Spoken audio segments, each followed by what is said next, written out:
Olá, meninada! Tudo bem, meus queridos, meus amores? Em primeiro lugar, do fundo do meu coração, quero dizer que vocês fazem muita falta na minha vida. Esse momento serve muito para nossa reflexão.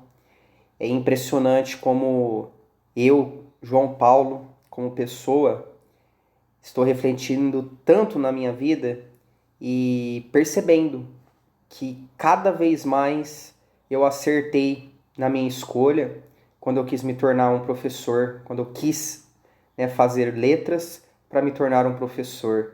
É impressionante a falta que vocês fazem na minha vida, o calor de alunos, de seres humanos. É impressionante como isso realmente faz falta na vida de uma pessoa. Desde já, eu envio uma mensagem muito carinhosa, energias muito positivas a todos vocês, ao pai, à mãe de cada um, ao avô, à avó, aos tios, tias, enfim, a todos os parentes, a todas aquelas pessoas pelas quais vocês sentem um carinho. Eu mando muita energia positiva aqui do fundo do meu coração. A gente tem que, claro, ter muita força num momento como este. Não é fácil, mas por meio da educação, por meio do conhecimento, a gente tenta de alguma maneira cultivar coisas positivas, muito amor, para que a gente consiga de alguma maneira superar o desafio pelo qual a gente está passando, tá bom, meninada? Galerinha, é o seguinte, num primeiro momento, a gente tá aí, né, há 40 dias distantes um do outro, faz tempo que a gente não se encontra. Então, eu acredito que num primeiro momento a gente não tem que voltar com os dois pés, né? Então, nós temos que voltar devagarinho, primeiramente trabalhando na organização dos nossos estudos, relembrar o que a gente fez em cada uma das nossas matérias até então no primeiro bimestre, para que a gente se organize. Porque senão tem alguma coisa que fica para trás, tem algum conteúdo que pode ficar para trás e isto não é legal. Então, nesse primeiro momento, qual vai ser o nosso objetivo, meninada? É orientar vocês o que a gente trabalhou até então, o que nós estudamos. Esse vai ser o nosso primeiro objetivo, tá bom? Então vocês vão perceber que depois dessa fotinha desse rapaz feio, mas que faz um esforcinho, a gente vai trabalhar com um slide só, porque é isso que eu quero a priori. O que a gente estudou até então? Ah, João, não me lembro disso que você falou. Então, o que eu quero?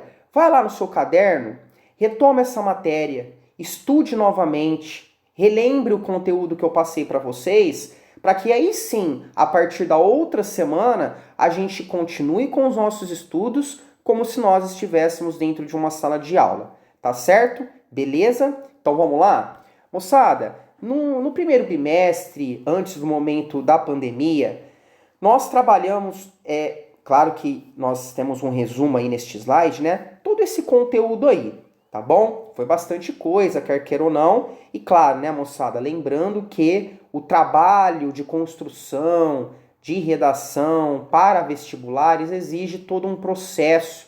Por isso que a gente aprendeu cada uma das competências de um modo mais geral, ainda a gente vai especificar cada uma das competências, tá? Podem ficar tranquilos. A gente falou sobre a importância da organização textual para qualquer modalidade de texto, e isso não vai fugir à regra da dissertação que nós iremos ter, por exemplo, no vestibular como o Enem. Enfim, então tudo isso está muito bem resumido aí. Eu vou falar um pouquinho sobre cada um desses itens que eu coloquei neste slide, tá certo? Bom, o nosso principal foco, né, pelo menos aí no início da nossa produção, foi o Enem. E tudo então que a gente se baseou foi em relação ao Enem, sobretudo no que tange a divisão em 5 competências, né? O Enem tem essa característica bem peculiar a ele na redação, que é a divisão de uma nota a partir de 5 competências. Lembrando que cada uma dessas competências vale 200 pontos, totalizando no máximo 1000 pontos, ok? No Enem, nós temos que configurar a produção de um texto dissertativo argumentativo. Lembrando que esse texto dissertativo argumentativo, ele tem como principal objetivo convencer o leitor, e no caso específico nosso, o nosso examinador, a nossa examinadora, a respeito de um ponto de vista. E este ponto de vista precisa estar claro, evidenciado, ou seja, explícito, logo no primeiro parágrafo do nosso texto, na nossa introdução, tá bom? Se você não se lembra disso, corre lá para o seu caderno e relembra como é a tese, como se configura a tese, e lembrando que o mais adequado é a gente fazer a nossa tese na última frase do primeiro parágrafo, beleza? Todas as vezes que nós vamos produzir um texto dissertativo argumentativo para um concurso público, esse concurso público nos apresenta uma coletânea, ou seja, um conjunto de textos que tem como principal fundamento orientar o aluno para que ele tenha mínimas noções do que a coletânea espera a respeito do tema, do recorte temático que ela vai fornecer para a gente. Então é muito importante a gente fazer a leitura da coletânea. A gente não pode se esquecer disso. E um outro detalhe, falado bastante em sala de aula, foi o perigo de depender dessa coletânea para fazer o texto. Ou seja, eu não posso ficar pegando dados da coletânea e simplesmente copiando para o meu texto, porque isso vai revelar o quê? Na visão do professor, da professora que vai corrigir o seu texto, que você não tem argumentos para conseguir fazer aquele texto. Quer dizer, se não fosse a coletânea, você não conseguiria completar um texto ali de 20, 30 linhas, por exemplo, tá bom? Então a gente tem que, claro, ser orientado pela coletânea. Por exemplo, João, violência contra a mulher no Brasil.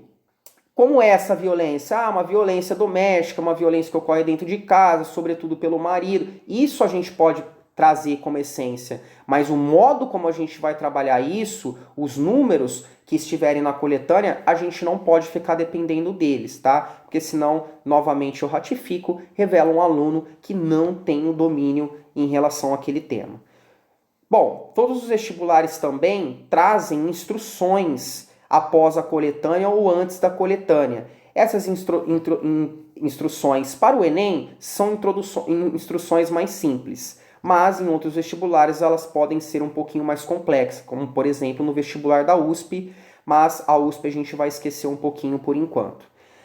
Bom, a gente tem que ficar sempre atento ao recorte temático, né? Lembra disso? Como é muito importante? Se o vestibular do Enem exige a configuração de um tema, a persistência da violência contra a mulher no Brasil, e eu não trato a respeito da persistência, eu só falo sobre violência, é um perigo, porque isso significa que eu não li bem o recorte temático. Quando você não respeita o recorte temático, o que o vestibular pensa de você? Que você não soube interpretar bem todo aquele recorte temático, a coletânea e o que as instruções também exigem de nós. Então, por isso que lembra da nossa diquinha? Em todos os parágrafos do nosso texto, a gente tem que trazer as palavrinhas do recorte temático. Para quê? Para que sempre fique explicitado e o leitor tenha uma noção muito explícita de que realmente eu estou trabalhando o tema, o recorte temático fornecido pelo vestibular. A gente começou também, isso foi bem no finalzinho, né, a falar sobre brainstorm, que é a nossa tempestade de ideias. Então, todas as vezes que nós fizermos um texto, que nós formos fazer, na verdade, a gente tem que fazer um planejamento do nosso texto. E o planejamento, ele se baseia na leitura da coletânea, das instruções em primeiro lugar, e depois da tempestade das ideias. Quer dizer, eu vou refletir o que eu tenho sobre esse tema. Então eu vou colocar palavrinhas sobre aquele tema para saber a respeito do conhecimento que eu tenho sobre ele. Isso é importante porque se eu não planejo isso, pode ser que uma ideia esteja escondida aqui no meu cérebro e como eu não escrevi, eu não fiquei refletindo e já fui direto para o meu texto, aquela ideia escapou ao meu cérebro e isso pode ser muito prejudicial para você.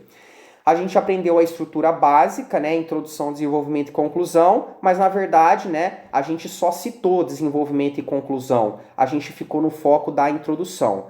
E é aqui que a gente vai terminar o nosso raciocínio, né? Lembra daquela introdução? No Brasil, inúmeros são os desafios que prejudicam a harmonia do tecido constituinte social. Tem toda essa introdução que serve como base para a gente fazer uma boa introdução para o Enem. Olha que bacana. João, já faz tanto tempo que eu não me lembrava nem do começo. Por isso, eu ratifico. Olha como é importante essa orientação e a revisão para vocês, consequentemente. Não se lembra? Volta lá para o seu estudo da introdução, tenta deixar essa introdução na sua cabeça para que a gente continue a partir da próxima aula, do nosso próximo encontro, as nossas aulas naturalmente. Beleza? Fechou? Então, resumindo, conto com a colaboração de vocês. Eu peço para que vocês façam esse resumo, essa revisão, perdão, para que a gente volte com tudo para os nossos estudos na redação. Beleza, meninada? Fechou? Show de bola? Super beijo para vocês. Vamos que vamos. Muita energia, Deus no coração. Tudo de bom a todos vocês. Um beijo e um grande abraço.